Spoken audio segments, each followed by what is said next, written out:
Greetings. It's hard to believe that it's week 8 already. The topics for this week um, are on really teamwork management and compliance ethics, which are pretty broad topics. So we're really just touching on those really briefly. One of the things I want you to aware of more and more will be out there in the literature about virtual teams. And in today's workforce world, you can be working on a project with people all over the world. And I know I have taught for over 8 years graduate students and nurse practitioners in doing group projects with virtual teams. And it sets a whole different way of management.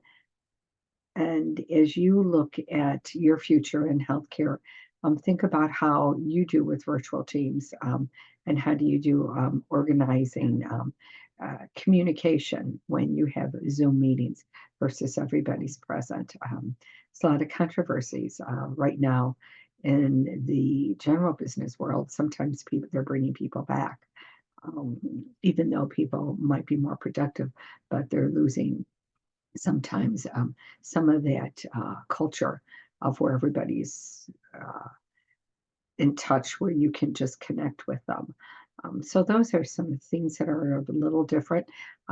We have less videos this week that I wanted you to view because I knew you were going to be working on your paper.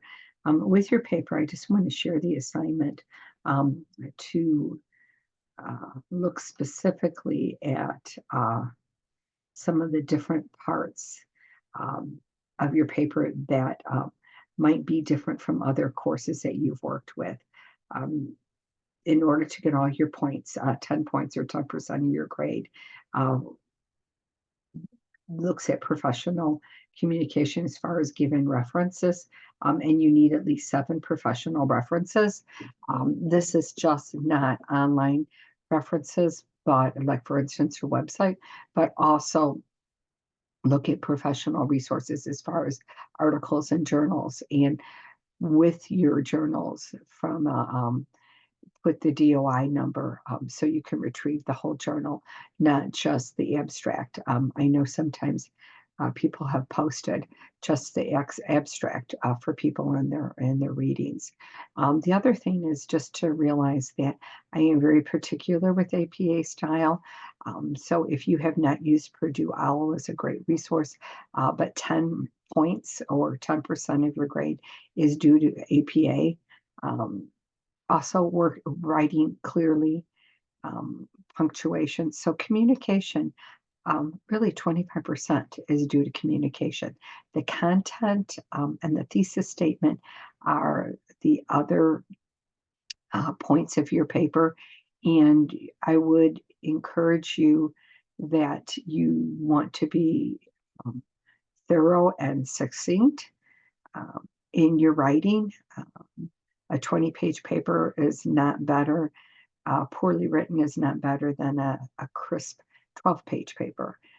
So this is just something that I'd like to share as far as what my particularity is. The other thing that I want to talk about that is a little bit different, and you've done some presentations, um, but again, communication is an important part of this course. And so not only written communication, but oral communication is looking at poise and professional appearance, looking at your ability to establish eye contact. You don't want to be looking down like this while you're talking, or look to the side. Those are things that I really work. Also, professional attire. Having had a lot of athletes in some of my classes, a nice sweatshirt and a baseball cap is not considered what I would call a professional experience. Again, looking and working on your voice quality and language. And then probably one of the more important things there, especially as you're looking at a job potential interview, we're doing more and more job interviews virtually, is the enthusiasm and letting your person come out. So those are things that are, an important point of this assignment, not just the content. Um, I want the oral content is meant for you to help inform your peers because as a leader, as you will be in healthcare, you will have to prepare a synthesis of information, maybe for some of your peers. What are the hotspots? So these assignments are really geared to where I want and expect you to go in the future. So, kind of crafting that, getting some confidence while you're here in QU's course. I look forward to listening and reading your papers. This week, we'll have some short posts in the forum so you have more time to do with your paperwork. If you have any questions, please feel free to email me or we can schedule a Google Chat meeting. Have a great week.